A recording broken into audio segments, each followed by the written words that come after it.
Thank you. Well, I'd rise in support of the Penry Amendment. Colleagues, I'll remind you, just last year, Senator Sheffel stood up here and pleaded with you to roll out the business personal property tax over a period of 30, 40 years, for Pete's sake. For Pete's sake, shame on us. We were so jealous to guard the revenues to the state that we couldn't even do that modest rollout over 40 years. We're asking for a couple months here. Give me a break. Support the Penry Amendment. Vote aye.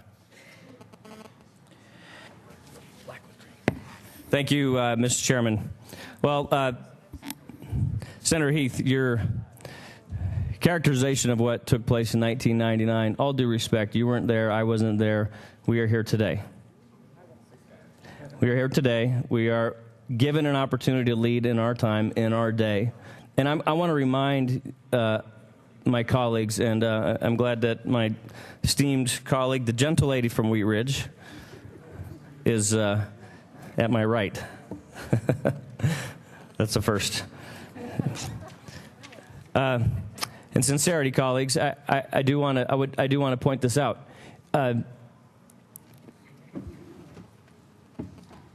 Last year, we were at this well for hours, attempting to make some compromises with the majority party on a budget we thought was too big. You said there was nothing in this budget we can cut.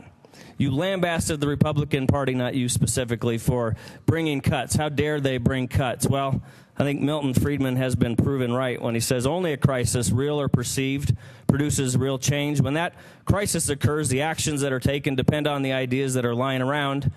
That, I believe, is our basic function, to develop alternatives to existing policies, to keep them alive and available until the politically impossible becomes politically inevitable.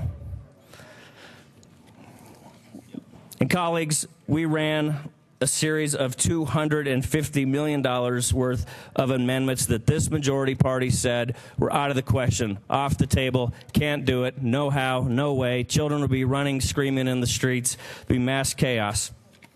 I'm embellishing on that point, but you did say no very loudly. Amendment 2 would have cut funding to DOC, eliminated for a total savings of, and I've got the amendments up here, for a total savings of $3 million. Said we can't do that. It actually wound its way into the budget. Amendment 7 would have reduced funding to some of the DOC services, a total of $1.8 million.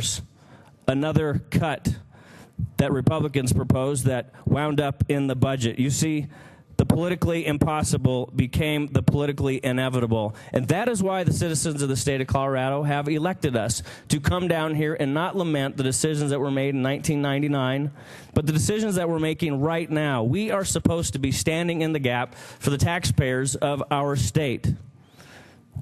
Colleagues, we have arrived at that moment when it is politically inevitable that we've got to change the way government does business. It's not good enough anymore to just sit back and create and concoct new ways to tax money out of the most productive part of the economy and bring it into the least productive part of this economy. Thank you, Mr. Chair, and I'll ask for an aye vote.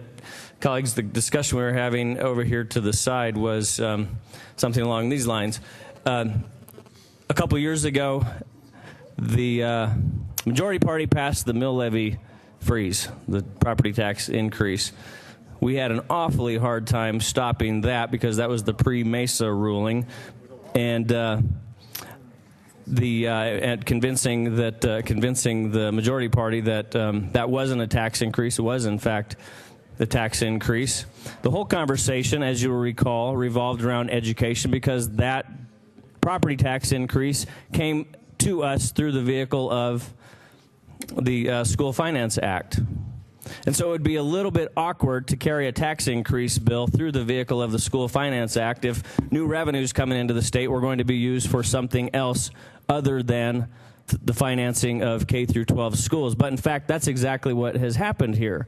And that is the reason why we ask for this amendment and why I ask for your support, because what has happened is money that came into the state coffers that was promised to be used in K-12 education was instead used in new entitlement programs. The chairman of the Joint Budget Committee himself, Representative Busher then, now Secretary Busher, said as much on the record during the JBC hearing that $25 million of mill levy increase revenues were used for a new social program that Governor Bill Ritter was rolling out called the Building Blocks Program. The whole point in doing this, colleagues, is if the majority party will persist as we walk out of this chamber, as I suggest they will, to shout that we are the ones attempting to cut education funding, all we're doing is asking the majority party to first be willing to show us where that money actually goes. And the amendment points to the problem in doing that. It points to the very problem in doing that. And this is something that we should pass at the very minimum. Yes, it will be difficult, but we should pass at the very minimum because it will involve a robust discussion, both Republicans and Democrats, as they try and get their hands around exactly how this money is being appropriated, which is a very good process for the citizens of Colorado. If you're going to tax them, at least allow us this annual mechanism of having the Joint Budget Committee report back to us how those taxes affected K-12. If you cannot come back to us and prove compellingly how those monies impacted K-12, I'd suggest that you ought to find a new rocking horse to ride.